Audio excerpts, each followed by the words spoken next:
In today's video, I'm going to take a quick look at a problem or an issue that one or two of you may encounter at some point. The chances of this happening to you are exceptionally slim, but if it does, it might throw you into a mild panic. Now, this video concerns tube regulators. So this is simply a regulator that you can retrofit, or in some cases may already be fitted to your rifle from new, but a regulator that simply inserts into your air reservoir tube. And it is also, it will only happen to a regulator that has got a shut-off valve type mechanism as opposed to an opening valve.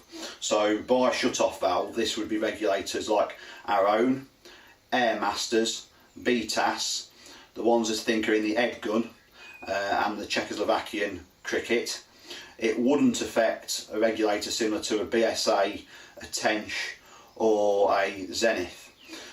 So really it's just a particular range of regulators that this problem would happen with. And also I must state from the start that this is not a problem with the regulator, but it is an issue that can happen to your gun because you have a regulator fitted.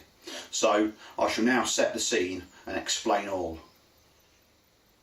So you got that regulated PCP air rifle you always wanted, or you've had the regulator fitted, it's been performing great, you're very pleased, been down the range shooting, done a bit of hunting, no hassle at all, lovely tight groups, and you're well over the moon. But you've not used it for a day or two, a week, a month, 6 months, a year, and all of a sudden you think, well, I'm going to go out today, I'm going to have a shoot. So as per normal you think, well, I don't know how much gas is in it really, I'll better top it up and just check it's okay. And so you quite simply connect your quick fill hose and gauge and go to top it up.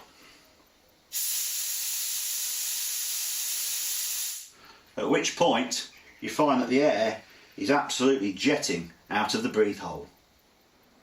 And so what happens next upon this air leak revelation?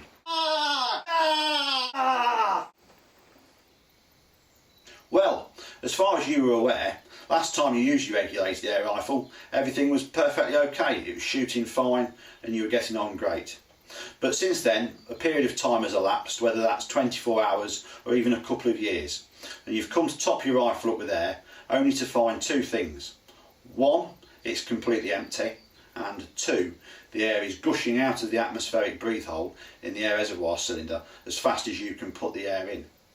So it's no wonder that at this stage you're going to go into a state of mild panic and wonder what has happened. Is it something catastrophic, expensive or difficult to fix? Now at this stage in this modern day and age, what's going to happen is many of you will go into some airgun chat rooms, at which point you're going to receive some very good, some very bad and some very ugly answers as to what the problem will be. Now, being as your gun's fitted with a regulator, a lot of these answers will revolve around there being a problem or an issue with the regulator. Now, it could be a problem with the regulator, but in this case it's doubtful. So now we'll take a quick look at what the problem actually is.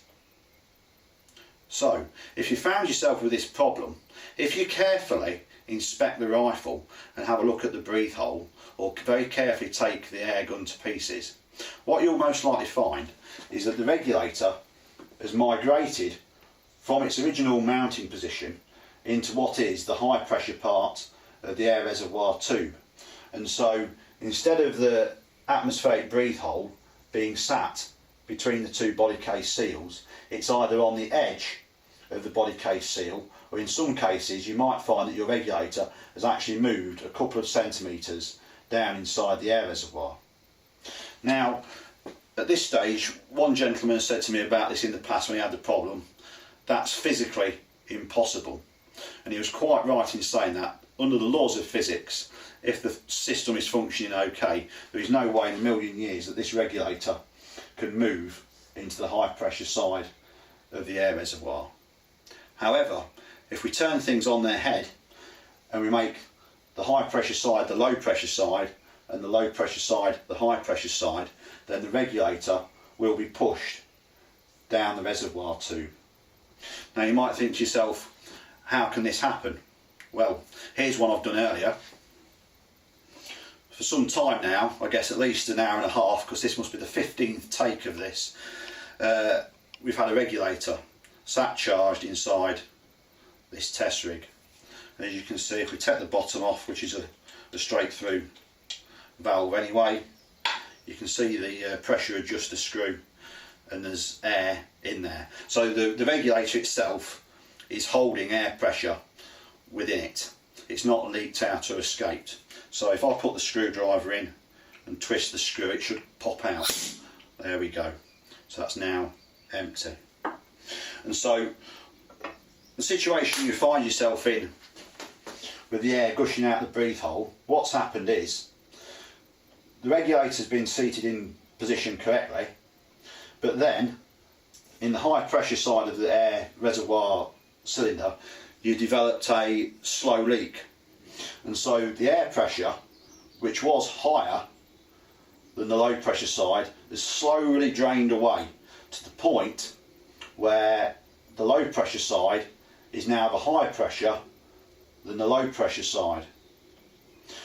Now in some cases what will happen is, especially if the regulator's been in the air gun for a number of years, is that the rubber body case seals have sort of bonded themselves well to the wall of the air reservoir cylinder, and so they're pressing on really tightly, and if you've got something like that, trying to move it about in the cylinder is difficult.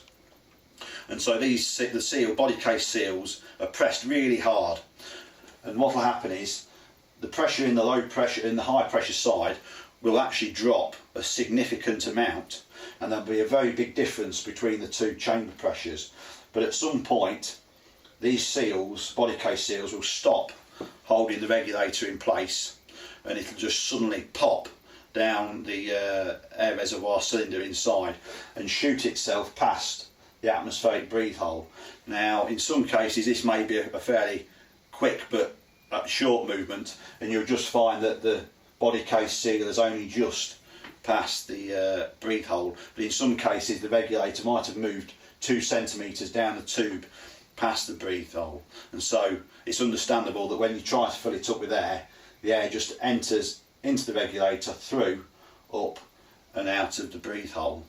So this is very simple to diagnose. If you inspect through the breathe hole, you might see that the regulator's not there at all, or if you take off either end of your cylinder, you'll be able to measure or check or use a plastic rod to push the regulator back, and if you manage to move it a good few millimetres, then this has been the cause of the problem.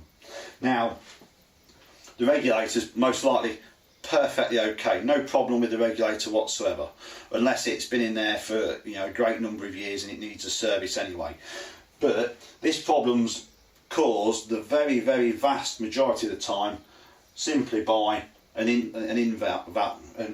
inlet valve leak. So if you've got a little piece of rubber off your filling probe, a teeny piece of grit or a piece of dirt, or that seal's just become very old and tired, and that's normally the first seal in your gun to go, then if you've ended up with a slow leak letting the air out of the high pressure side of the reservoir, then there's a very good chance that the regulator will move within the cylinder.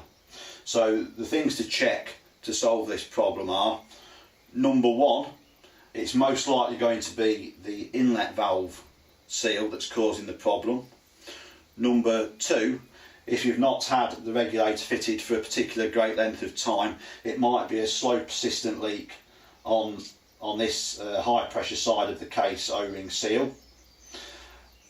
Number three, if the regulator's been in the gun for a great deal of time, 6 or 7 years or more, it might be the piston valve stem seal. We've never had that, and in other people's regulators we've taken to bits and checked after this problem's occurred, it's never been that either. And the least likely is to be the actual cylinder seal on the end of the cylinder itself. So if you find yourself with this problem, the first thing to check is your inlet valve seal and fit a new one, and simply push the regulator back into position within the regulator, top it up with air, and that should be the problem solved.